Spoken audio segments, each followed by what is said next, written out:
मुलांनो, पूर्वीच्या काळी 12 बलुतेदार ही पद्धत खूप प्रचलित होती आणि त्या 12 बलुतेदारांची कामं आपण आता बघणार आहोत. सर्वात अगोदर बघणार आहोत कुंभार. कुंभार हा मातीपासून खेळणी बनवतो, मातीपासून भांडी बनवतो, मातीपासून मडके बनवतो. मडके आहे ना तुमच्या घरात? पाणी पिण्यासाठी वापरतो. 2 नंबर आहे सुतार. सुतार हा लाकडापासून विविध वस्तू बनवतो, म्हणजे जे शेतीचा अवजारे आपण वापरतो ना लाकडापासून, तो बनवतो. तिसरा आहे लोहार. लोहार हा लोखंडापासून विविध अवजारे बनवतो, शेतीमध्ये आपण जे वापरतो अवजारे. चौथा आहे चांभार. चांभार तुम्ही बघितला असणार आहे, तो चांबड्यापासून विविध वस्तू बनवतो किंवा चप्पल बनवतो. जसे की उदाहरण आपण घेतलं तर कोल्हापुरी चप्पल तुम्हाला माहिती आहे की नाही? पाचवा आहे माळी. माळी हा काय करतो, त्याच्या शेतामध्ये कष्ट करून फळे फुले पिकवतो आणि माळवे, आणि हा बाजारामध्ये नेऊन तो विकतो. त्यानंतर आपण 6वं बघूया न्हावी किंवा वाढी, किंवा त्याला आपण कटिंग करणारा म्हणतो.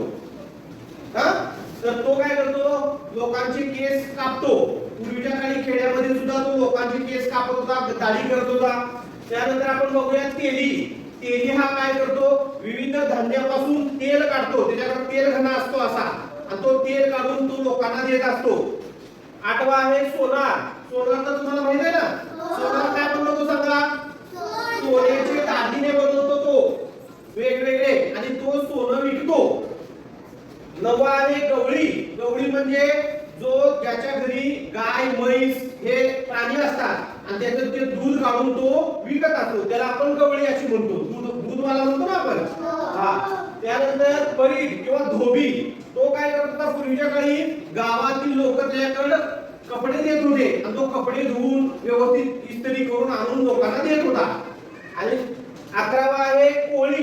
कोळी हा समाज मासेमारी करत होता, म्हणजे नदीमध्ये किंवा जलाशयामध्ये जाऊन तो मासे पकडून आणत होता आणि विकत होता.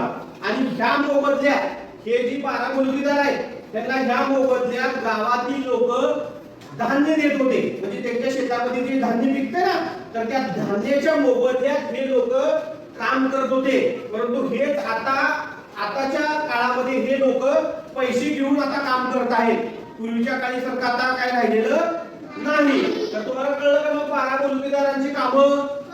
आता हे जी 12 बलुतेदारांची कामं आहेत, ही 12 बलुतेदार आहेत. तर आता खेड्यापाड्यामध्ये कुठं तर ही प्रथा आता सध्या आहे, नाहीतर ही प्रथा आता बंद झालेली आहे.